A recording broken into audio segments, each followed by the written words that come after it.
அன்பிற்கினிய நண்பர்களுக்கு அடியேன் நாகராஜனின் காலை வணக்கம். நண்பர்களே, நாம் அருள் தருவாய் அபிராமி என்ற வரிசையிலே அபிராமி அந்தாதி பாடல்களை பார்த்து கொண்டு வருகிறோம். நாம் எதையாவது தெரிந்து கொண்டு சாதிக்க வேண்டும் என்றால் என்ன செய்வோம்?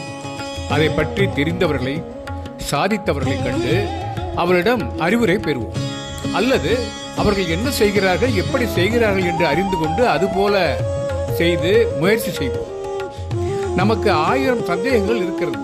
ஆனால் யாரிடமாவது போய் கேட்டு தெரிந்து கொள்ளலாம் என்றால் ஒரே குழப்பமாக இருக்கிறது. யாரிடம் சேர வேண்டும், யாரை ஒதுக்க வேண்டும் என்று தெரியவில்லையே. அதனால் தான் பட்டர் சொல்கிறார், அவர் முற்றும் தெளிந்தவராகிவிட்டார். எப்படி? பாடலில் பாருங்கள். அறிந்தேன் எவரும் அறியா மறையை அறிந்து கொண்டு செறிந்தேன் எனது உனது திருவடிக்கே திருவே வெறுவி பிரிந்தேன் நின் நண்பர் பெருமை எண்ணாத கர்ம நெஞ்சா மறிந்தே விழும் நரகுக்கு உறவாய மனிதரையே. அறிந்து கொண்டேன் என்று துணிவாக சொல்லுகிறார். எனக்கு தெரியும், நான் அறிகிறேன், அறிந்து விட்டேன் என்கிறார். பாடலின் வரிகளை பாருங்களேன். அறிந்தேன் எவரும் அறியா மறையை, யாருக்கும் தெரியாத ஒரு ரகசியத்தை நான் அறிந்து கொண்டேன். அது உன் திருவடியை அடைவதே மிக எளிதான வழி என்பது. அறிந்து கொண்டு செறிந்தேன் உனது திருவடிக்கே திருவே என்னும் போது, அன்பர்கள் விரும்பும் அனைத்தும் அருளும் செல்வமே திருவே, அந்த ரகசியத்தை நான் அறிந்து கொண்டு உனது திருவடிக்கே சரணாக அடைக்கலமாக வந்து அடைந்தேன். அடுத்து நின் அன்பர் பெருமை எண்ணாத கர்ம நெஞ்சால் என்று எதை கூறுகிறார்? மனிதர்கள் தங்கள் முன்வினை கரும பயனால், அதனால் ஏற்பட்ட வாசனைகளால் நிரம்பிய மனம் கொண்டு, அதாவது கர்ம வினைகள் நிரம்பிய அந்த மனதிலே உன்னிடம் அன்பு கொண்ட அடியவர் பெருமையை எண்ணி அவர்களை பணிந்து உன் அருள் பெறும் வழியை பார்க்காமல் நரகில் மறிந்தே வீழும் தீய செயல்கள் செய்து நரகத்தில் கூட்டம் கூட்டமாய் சென்று வீழ்கின்ற நரகுக்கு உறவாய மனிதரையே என்றால், நரகத்திற்கு உறவு கூட்டம் போல இருக்கும் மனிதர்களை, தீயவர்கள் என்றால் ஏதோ பெரிய கடாமீசை வைத்துக் கொண்டு கன்னத்திலே ஒரு வெற்று தழும்போடு மறுகொண்டு கையில் துப்பாக்கி வைத்துக் கொண்டு திரிவார்கள் என்று நினைக்க கூடாது. நேரத்தை வீணை செலவழிப்பவர்கள், பொய் பேசி திரிபவர்கள், கோபம், காமம், ஆணவம், பொறாமை போன்ற தீய குணங்களை கொண்டவர்கள், வெட்டி அரட்டை பேசுபவர்கள், ஒழுக்கம் தவறி நடப்பவர்கள் எல்லாருமே தீயவர்கள் தான். அதனால் தான் வெறுவி பிரிந்தே அவர்களை வெறுத்துவிட்டு கோபம் கொண்டு விட்டு விலகிவிட்டேன் என்கிறார். இந்த செயலின் கருத்தாக நாம் இதை பார்க்கிறோம். இதில் வருகின்ற சில வார்த்தைகள் மறை என்றால் ரகசியம், வெறுவி என்றால் அஞ்சி, மற்ற வார்த்தைகள் எல்லாம் வெகு சுலபமாகவே நீங்கள் புரிந்து கொள்ளலாம்.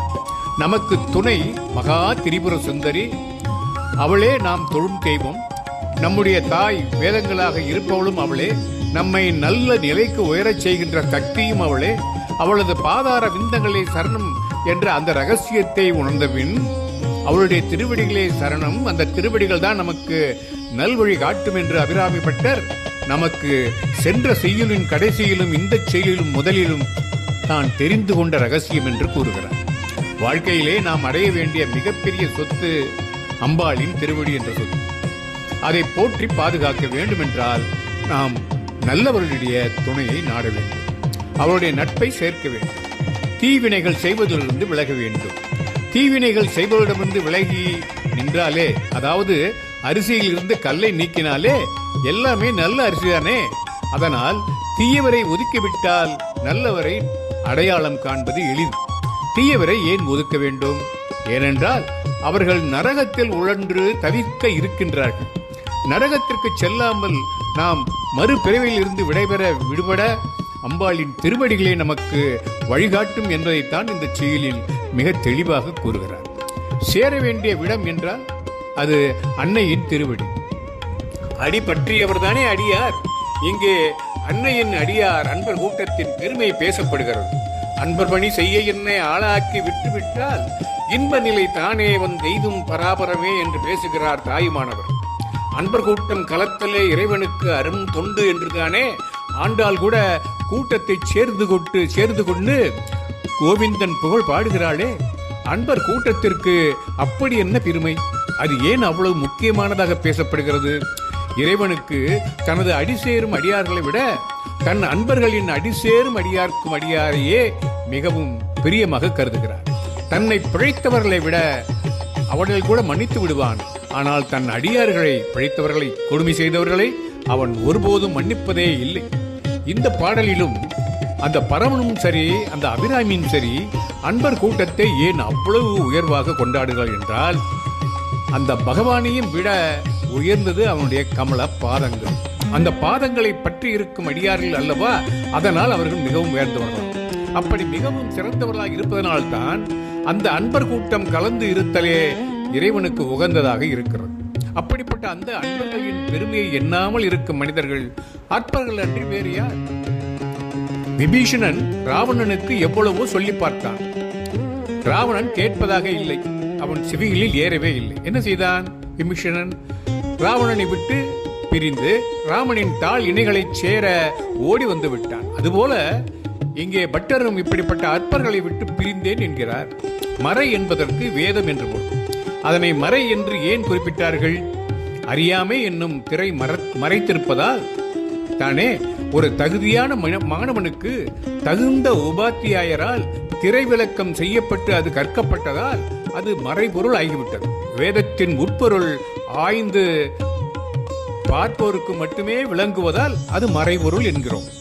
எவரும் அறியா மறை என்று சொல்லாடல் மேலெழுந்த வாரியாக பார்த்தால் மிகவும் அர்த்தமற்றதாக தெரிகிறது. மறை என்பது மறைந்திருப்பது. அப்படியானால் அது எவரும் அறியாதுதானே. ஆனால் இங்கே தான் தனக்கு மட்டும் தெரியும் என்கிறார் பட்டர். அபிராமியை அடையும் நெறியையே இங்கே குறிப்பிடுகிறார். அந்த சாத்த நெறியை அபிராமி அடைய செய்யும் என்கிறார். அந்த சிறந்த வழியை முழுக்க அறிந்தவர் யார்தான் இருக்க முடியும்? இதோ நான் இருக்கிறேன் என்கிறார் பட்டர். அந்த மறை காட்டும் முதற் பொருளான அபிராமியை நான் அடைந்து விட்டேன் என்கிறார். அந்த அம்பிகையின் பாத கமலங்களை நான் அடைந்து விட்டேன். அந்த மறையின் முதலாகவும் முடிவாகவும் இருக்கும் அந்த பாத கமலங்களையே அடைந்து விட்டேன் என்று பேர் ஊவகை கொள்கிறார் பட்டர். அவளது அறிஞால் தானே அல்லவோ எவரும் அறியா மறையை அவரால் அறிந்து கொள்ள முடிந்தது. இங்கே செறிந்தேன் எனது திருவடிக்கே என்னும் இடத்தில் வரும் ஏகாரம் மிக அழகானது. இங்கே அபிராமி பட்டரும் யாவரும் அறிய முடியாத மறையை அறிந்து கொண்டேன். அப்படி அறிந்த அறிவின் முடிவாக நீயே கதி என்று தேர்ந்தேன்.